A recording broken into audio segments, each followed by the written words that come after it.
ತಪ್ಪಿಲ್ಲ. ಮತ್ತೆ ನಮಗೆ ಯಾರು ರಕ್ಷಣೆ ಮಾಡ್ಕೊಳ್ಳೇಬೇಕಲ್ಲ, ನಾವು ರಕ್ಷಣೆ ಮಾಡಲೇಬೇಕು.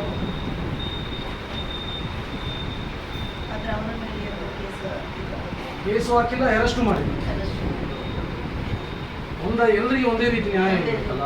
ನಿಮ್ಮ ಮೇಲೆ ಕೇಸ್ ಹಾಕಿದ್ದಾರೆ, ಅವ್ರ ಮೇಲೆ ಕೇಸ್ ಹಾಕಿಲ್ಲ, ಅಷ್ಟು ಎಲ್ಲರ ಎದುರುಗಡೆ ಹೊಡೆದಿದ್ದಾರೆ.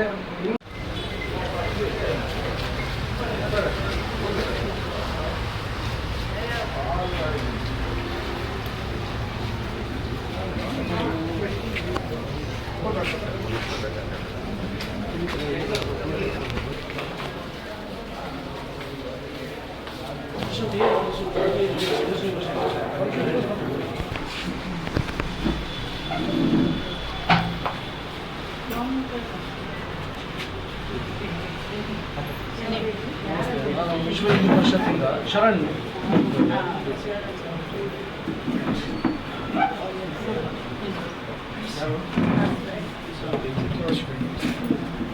ನಮಸ್ಕಾರ. ಗೊತ್ತಾಯ್ತು ಬಂದಿದ್ದೆ, ಮೊನ್ನೆಯಿಂದ ಬರಲಿಕ್ಕೆ.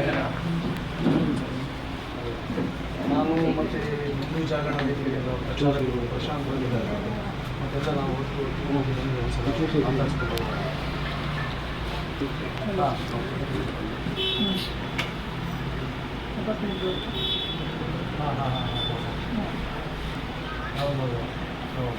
ನಾವಿದ್ದೇವೆ, ನಿಮ್ಮ ಜೊತೆ ಇದ್ದೇವೆ. ಯಾವುದೇ ಕಾರಣಕ್ಕೂ ಬಿಟ್ಟು ಕೊಡಲಿಕ್ಕಿಲ್ಲ.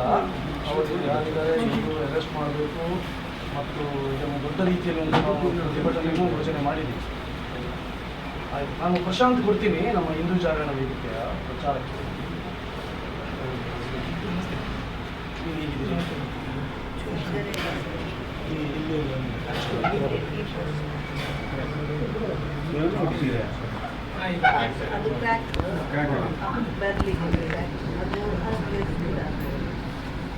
ಇದಕ್ಕೆ ಸರ್ಜರಿ ಮಾಡಬೇಕಾಯ್ತು. ಸರ್ಜರಿ ಆಯ್ತಾ?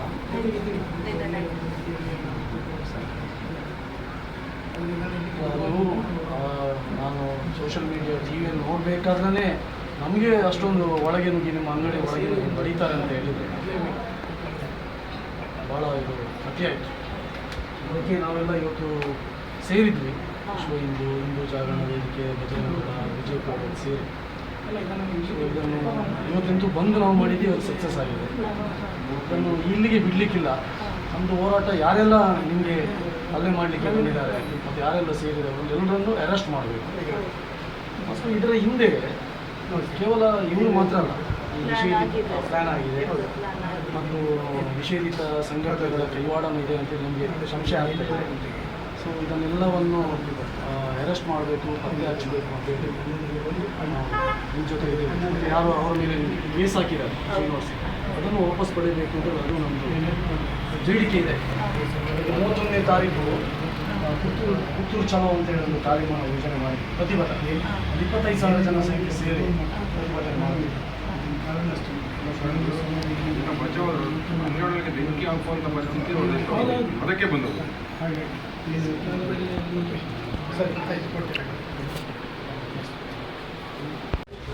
ಮೂರು ದಿನಗಳ ಹಿಂದೆ ನಡೆದಂಥ ದರ್ಬೆಯಲ್ಲಿ ನಡೆದಂತಹ ಮುಸ್ಲಿಂ ಜಿಹಾದಿಗಳಿಂದ ಹಲ್ಲೆಗೊಳಗಾದ ಆ ತಾಯಿಯ ಭೇಟಿ ಮಾಡಲು ಇವತ್ತು ನಾವು ಬಂದಿದ್ದೇವೆ.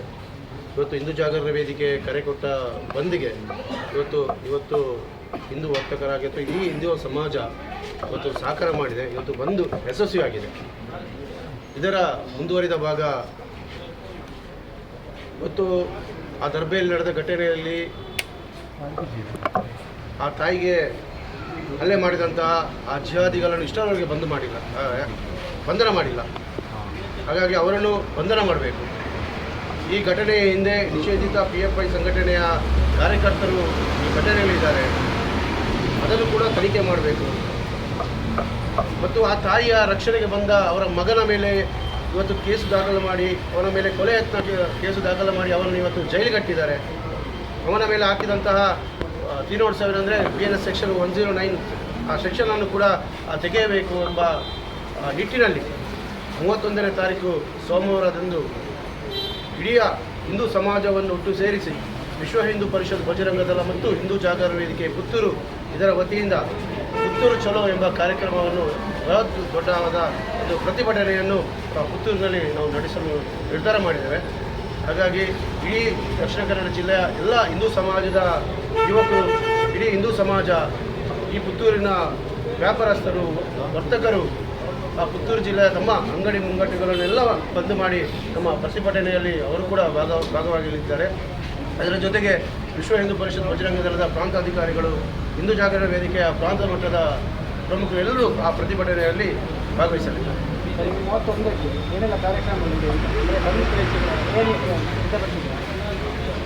ಈಗಾಗಲೇ ಎಲ್ಲ ಪರಿವಾರ ಸಂಘಟನೆಗಳ ಬೈಠಕ್ ಆದ ನಂತರ ಒಂದು ದೊಡ್ಡ ರೀತಿಯ ಪ್ರತಿಭಟನಾ ಸಭೆ, ಆ ಸಭೆಯ ನಂತರ ಒಂದು ಪ್ರತಿಭಟನಾ ಮೆರವಣಿಗೆ ಮತ್ತು ದೊಡ್ಡ ಮಟ್ಟದ ಒಂದು ಸಭೆ ನಡೀಲಿಕ್ಕಿದೆ. ಆ ಸಭೆಯಲ್ಲಿ ಎಲ್ಲ ಹಿಂದೂ ಸಂಘಟನೆ ಪ್ರಮುಖರು ಆ ಸಭೆಯಲ್ಲಿ ಭಾಗವಹಿಸಿದ್ದಾರೆ. ಎಲ್ಲ ಸಂಘ ಮತ್ತು ಅದರ ವಿವಿಧ ಕ್ಷೇತ್ರ ಎಲ್ಲ ಸೇರಿ ಈ ಪ್ರತಿಭಟನೆ ಸಭೆ ಮತ್ತು ಪ್ರತಿಭಟನಾ ಮೆರವಣಿಗೆ ನಡೆಯಲಿದೆ. ಅವತ್ತು ಕೂಡ ಪುತ್ತೂರು ಬಂದ್ಗೆ ಏನಾದರೂ ಕರೆ ಕೊಡ್ತೀರಾ?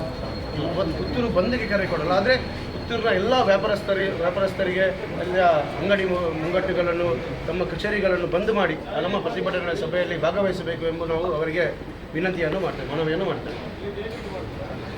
ಒಂದು 3 ದಿನಗಳ ಹಿಂದೆ ಏನು ಈ ಪುತ್ತೂರಿನ ದರ್ಬೆಯಲ್ಲಿ ಒಂದು ಘಟನೆ ನಡೆದಿದೆ. ಈ ಘಟನೆಯನ್ನು ಹಿಂದೂ ಜಾಗರಣ ವೇದಿಕೆ ಬಲವಾಗಿ ಖಂಡಿಸ್ತಾ ಇದೆ. ಮತ್ತು ಇವತ್ತು ನಾವು ಏನು ಪುತ್ತೂರು ನಗರ ಬಂದ್ಗೆ ಕರೆಯನ್ನು ಕೊಟ್ಟಿದ್ವಿ, ಆ ಕರೆಗೆ ಹೋಗೊಟ್ಟು ಎಲ್ಲ ವರ್ತಕರು ಸಹಕಾರವನ್ನು ಕೊಟ್ಟಿದ್ದಾರೆ. ಬಂದು ಯಶಸ್ವಿಯಾಗಿ ನಡೆದಿದೆ. ಆದರೆ ನಮ್ಮ ಆಗ್ರಹ ಇದ್ದಿದ್ದು, ಈಗಾಗಲೇ ನಾವು ಈ ಆಸ್ಪತ್ರೆಯಲ್ಲಿ ದಾಖಲಾಗಿರುವಂಥ ಶ್ರೀಮತಿ ಅಂಜನಾ ಪೈ ಅವರನ್ನು ನಾವು ಭೇಟಿಯಾದ್ವಿ. ಸಂದರ್ಭದಲ್ಲಿ ಅವರು ಕೂಡ ಒಂದು ದೂರನ್ನು ದಾಖಲಿಸಿದರು. ಆದರೆ ಅವರು ಕೊಟ್ಟ ದೂರಿನ ಯಾವುದೇ ರೀತಿಯ ತನಿಖೆಯನ್ನು ಇವತ್ತು ಇಲಾಖೆ ಮಾಡ್ತಾ ಇಲ್ಲ. ಹಾಗಾಗಿ ನಮ್ಮ ಹಿಂದೂ ಪರಿವಾರ ಸಂಘಟನೆಗಳ ಆಗ್ರಹ ಇರುವಂಥದ್ದು, ಯಾರು ಅಂಜನಾ ಪೈ ಅವರ ಮೇಲೆ ಹಲ್ಲೆಯನ್ನು ಮಾಡಿದ್ದಾರೆ, ದಾಳಿಯನ್ನು ನಡೆಸಿದ್ದಾರೆ, ಆ ರೀತಿಯ ಮತಾಂಧ ಶಕ್ತಿಗಳನ್ನು ಆದಷ್ಟು ಬೇಗ ಪೊಲೀಸ್ ಇಲಾಖೆ ಬಂಧಿಸಬೇಕು, ಕಾನೂನಿನ ಅಡಿಯಲ್ಲಿ ಅವರನ್ನು ಶಿಕ್ಷೆಗೆ ಒಳಪಡಿಸಬೇಕು ಅನ್ನುವಂಥ ಆಗ್ರಹವನ್ನು ಇಡೀ ಹಿಂದೂ ಸಮಾಜ ಆಗ್ರಹಿಸ್ತಾ ಇದೆ. ಹಾಗಾಗಿ ಇವತ್ತು ಬಂದು ಯಶಸ್ವಿಯಾಗಿದೆ. ಆದರೆ ಈ ಹೋರಾಟವನ್ನು ನಾವು ಇಲ್ಲಿಗೆ ಮುಕ್ತಾಯಗೊಳಿಸುವುದಿಲ್ಲ. ನಮಗೆ ನ್ಯಾಯ ಸಿಗುವವರೆಗೂ ಕೂಡ ನಾವು ಈ ಹೋರಾಟವನ್ನು ಮುಂದುವರಿಸ್ತೀವಿ. ಹಾಗಾಗಿ ಇವತ್ತು ದಕ್ಷಿಣ ಕನ್ನಡ ಜಿಲ್ಲೆಯ ಪೊಲೀಸರ ನಡೆ ಇವತ್ತು ಸಾರ್ವಜನಿಕವಾಗಿ ಅನೇಕ ಪ್ರಶ್ನೆಗಳನ್ನು ಹುಟ್ಟಿ ಹಾಕ್ತಾ ಇದೆ. ಯಾಕೆಂತ ಕೇಳಿದರೆ, ಇವತ್ತು ಯಾರು ಸಂತ್ರಸ್ತ ಇದ್ದಾರೆ ಅವರ ಮೇಲೇ 307 ಹಾಕುವ ಒಂದು ಕೆಲಸಕ್ಕೆ ಇವತ್ತು ಇಲಾಖೆ ಕೈ ಹಾಕಿದೆ. ಹಾಗಾದರೆ ಇಲ್ಲಿ ಏನು ನಡೀತಾ ಇದೆ? ಒಂದು ರೀತಿಯಲ್ಲಿ ಕರಾವಳಿ ಭಾಗದಲ್ಲಿ ಮತಾಂಧತೆಯ ಶಕ್ತಿ ಇವತ್ತು ಬಹಳ ದೊಡ್ಡ ಮಟ್ಟದಲ್ಲಿ ವಿಜೃಂಭಿಸ್ತಾ ಇದೆ. ಇವತ್ತಿನ ಸರ್ಕಾರವು ಕೂಡ ಒಂದು ರೀತಿಯಲ್ಲಿ ತುಷ್ಟೀಕರಣವನ್ನು ಮಾಡ್ತಾ ಇದೆ. ಹಾಗಾಗಿ ಒಟ್ಟು ಕರಾವಳಿ ಭಾಗದಲ್ಲಿ ಇವತ್ತು ಈ ರೀತಿಯ ಮತಾಂಧ ಶಕ್ತಿಗಳು ತಮ್ಮ ಶಕ್ತಿಯನ್ನು ಪ್ರದರ್ಶಿಸ್ತಾ, ಇದಕ್ಕೊಂದು ಸರಿಯಾದ ರೀತಿಯ ಉತ್ತರವನ್ನು ಈ ಸಮಾಜ ಕೊಡಬೇಕು. ಯಾಕೆಂತ ಹೇಳಿದರೆ, ಮುಂದಿನ ದಿನಗಳಲ್ಲಿ ಈ ಸಮಾಜದಲ್ಲಿ ಬದುಕಿ ಬಾಳಬೇಕಿದ್ರೆ ನಾವು ರಸ್ತೆಗೆ ಇಳಿಬೇಕಾದಂಥ ಅನಿವಾರ್ಯ ಪರಿಸ್ಥಿತಿ ಅದು ಇದ್ದಾಗ ನಾವು ಇಳಿತೀವಿ. ಹಾಗಾಗಿ ನಾಡಿದ್ದು 31ನೇ ತಾರೀಕು ನಮ್ಮ 3 ಬೇಡಿಕೆಗಳನ್ನು ಇಟ್ಕೊಂಡು ನಾವು ಆಂದೋಲನವನ್ನು ನಡೆಸುವವರಿದ್ದೀವಿ. ಪುತ್ತೂರು ಚಲೋ ಅನ್ನುವಂಥ ಹೆಸರಿನಲ್ಲಿ ಒಂದು ಜನಾಂದೋಲನವನ್ನು 31ನೇ ತಾರೀಕು ನಾವು ವಿಶ್ವ ಹಿಂದೂ ಪರಿಷತ್ತು, ಬಜರಂಗ ದಳ ಮತ್ತು ಹಿಂದೂ ಜಾಗರಣ ವೇದಿಕೆಯ ನೇತೃತ್ವದಲ್ಲಿ ಇಡೀ ಹಿಂದೂ ಸಮಾಜದ ಪರಿವಾರ ಸಂಘಟನೆಗಳು ಎಲ್ಲರೂ ಸೇರಿ 31ನೇ ತಾರೀಕು ಪುತ್ತೂರು ಚಲೋಗೆ ನಾವು ಕರೆಯನ್ನು ಕೊಡ್ತಾ ಇದ್ದೀವಿ.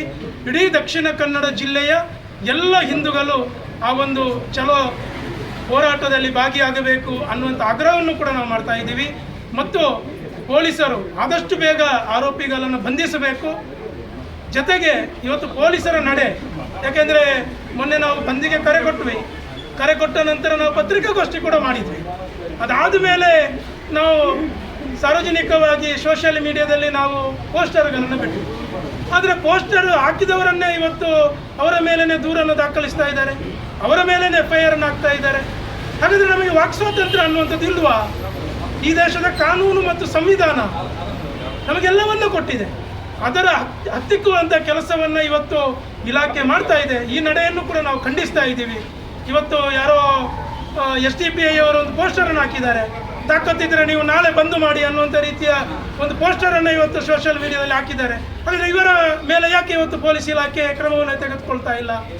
ಅಂದರೆ ಒಂದು ರೀತಿಯಲ್ಲಿ ಇವತ್ತಿನ ಇಲಾಖೆ ಯಾರ್ದೋ ಒಂದು ಒತ್ತಡಕ್ಕೆ ಮಣಿದು ಯಾವುದೋ ಒಂದು ರಾಜಕೀಯ ಶಕ್ತಿಗೆ ಮಣಿದು ಈ ರೀತಿಯ ನಡೆಯನ್ನು ಅನಿಸ್ತಾ ಇರುತ್ತದೆ ನಿಮಗೆ ಒಳ್ಳೆಯದಲ್ಲ.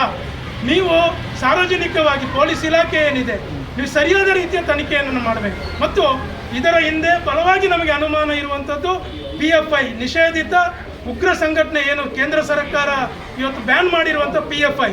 ಯಾಕಂತ ಹೇಳಿದರೆ ಮೊನ್ನೆ ಘಟನೆ ನಡೆದು 1 ಗಂಟೆಯಲ್ಲಿ 100 ಜನ ಬಂದು ಅಲ್ಲಿ ಸೇರ್ತಾರೆ ಅಂತ ಹೇಳಿದರೆ ಇದರ ನೆಟ್ವರ್ಕಿಂಗ್ ಯಾರು ಮಾಡ್ತಾ ಇದ್ದಾರೆ, ಏನು ಮಾಡ್ತಾ ಇದ್ದಾರೆ? ಹಾಗಾಗಿ ನಿಷೇಧಿತ ಉಗ್ರ ಸಂಘಟನೆ ಆಗಿರತಕ್ಕಂಥದ್ದು PFI ಇದರ ಹಿಂದೆ ಇದೆ.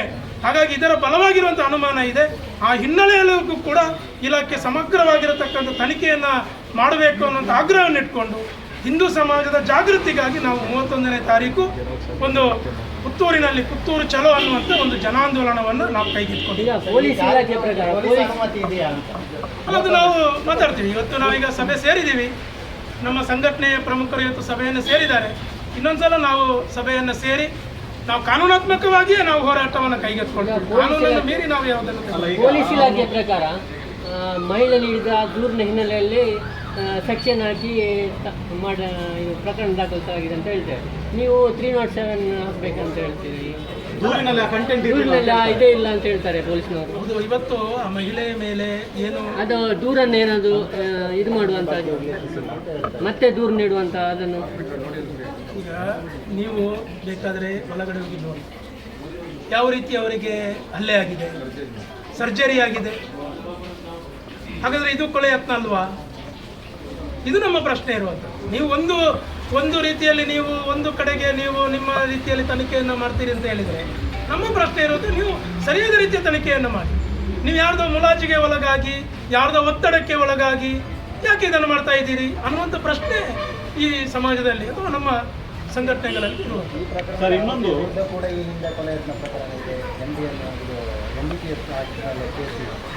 ಅದು ಕಾನೂನು ಯಾವ ರೀತಿ ಇದೆ ಅದನ್ನು ಅದನ್ನು ಮಾಡುತ್ತೆ. ಸರ್, ಇನ್ನೊಂದು ಯಾವ ವಿಡಿಯೋ ವೈರಲ್ ಏನಾಗ್ತಿತ್ತು ಅದರಲ್ಲಿ ಅವ್ರು ಹೇಳ್ತಾರೆ ಈಗ ನೀವು ಏನು ಆರೋಪ ಮಾಡ್ತೀರಿ ಅವ್ರು ಹೊಡಿಲಿಕ್ಕೆ ಬಂದಿದ್ದಾರೆ.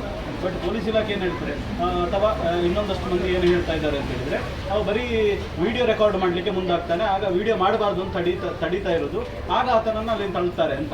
ಬಟ್ ಆತ ಅಟ್ಯಾಕ್ ಮಾಡಲಿಕ್ಕೆ ಗಾಡಿ ಒಳಗೆ ಬಂದದ್ದಲ್ಲ ಅಂತ ಹೇಳುವಂಥ ಒಂದು ವರ್ಷನ್ ಇದೆ. ಇಲ್ಲ ಅದು ಒಂದು ರೀತಿಯಲ್ಲಿ ಅವರ ರೀತಿಯಲ್ಲಿ ಅವ್ರು ಹೇಳ್ತಾ ಇರೋದು. ಅವರನ್ನು ನಾವು ಬೇಕಾದ್ರೆ ನೀವು ವಿಡಿಯೋ ನೋಡಿ, ಒಳಗೆ ಡೋರ್ ಓಪನ್ ಮಾಡಿ ಒಳಗಡೆ ಹೋಗಿ ಆ ರೀತಿ ಹಲ್ಲೆ ಮಾಡ್ತಾ ಇದ್ದಾನೆ. ಸ್ಪಷ್ಟವಾಗಿ ಆ ಮೀಡಿಯಾದಲ್ಲಿ ಕವರ್ ಆಗಿದೆ. ಯಾವುದು ಸತ್ಯ ತನಿಖೆ ಮಾಡಲಿ. ನಾವು ಹೇಳ್ತಾ ಇರೋದು ನೀವು ಸರಿಯಾದ ತನಿಖೆಯನ್ನು, ಇಲಾಖೆ ಸರಿಯಾದ ತನಿಖೆಯನ್ನು ಮಾಡಲಿ. ಅದು ನಮ್ಮದು ಆಗ್ರಹ ಇರುವಂಥದ್ದು. ನೀವು ಒಂದು ಕಡೆ ಯಾಕೆ ಇದನ್ನು ಮಾಡ್ತಾ ಇದ್ದೀರಿ? ಇವತ್ತಿನವರೆಗೆ ಈಗ ನಾವು ಆಗ್ರಹ ಪಡಿಸಿದ್ವಿ ಆರೋಪಿಗಳ ಬಂಧನ ಆಗಬೇಕು. ಹಾಗಾದರೆ ಬಂಧನ ಮಾಡದ ರೀತಿಯಲ್ಲಿ ಒತ್ತಡವನ್ನು ಯಾರು ಹಾಕ್ತಾ ಇದ್ದಾರೆ? ನಾವು ಇವತ್ತು ಕೂಡ ಯಾರೋ ಬೇರೆ ಅಧಿಕಾರಿಗಳ ಮನೆ ಬಂತು, ಯಾವುದೇ ಕಾರಣಕ್ಕೂ ಅವರನ್ನು ಬಂಧಿಸಬಾರ್ದು ಅನ್ನುವ ರೀತಿಯ ಮಾತುಕತೆ ನಡೀತಾ ಇದೆ. ಹಾಗಾದ್ರೆ ಯಾರು ಒತ್ತಡ ಆಗ್ತಾ ಇದ್ದಾರೆ? ಯಾರು ಒತ್ತಡ ಇದೆ ಅದನ್ನು ಹೇಳಿ ಇಲಾಖೆ. ಇವತ್ತು ಹಿಂದೂ ವಿರೋಧಿ ರಾಜ್ಯ ಸರ್ಕಾರ ಒಂದು ತುಷ್ಟೀಕರಣವನ್ನು ಮಾಡ್ತಾ ಇದೆ. ಇದನ್ನು ನಾವು ಬಲವಾಗಿ ಖಂಡಿಸ್ತಾ ಇರುವಂಥದ್ದು. ಆ ಹಿನ್ನೆಲೆಯಲ್ಲಿ ನಾವು 31ನೇ ತಾರೀಕಿನ ಮೈಸೂರು ಯಾವುದೋ ಪುತ್ತೂರು ಚಲೋ ಅನ್ನುವಂಥದ್ದನ್ನು ಇಡೀ ಸಮಾಜವನ್ನು ಸೇರಿಸಿಕೊಂಡಂತೆ ಹೋರಾಟವನ್ನು ಇನ್ನಷ್ಟು ನಾವು ತೀವ್ರಗೊಳಿಸ್ತೀವಿ.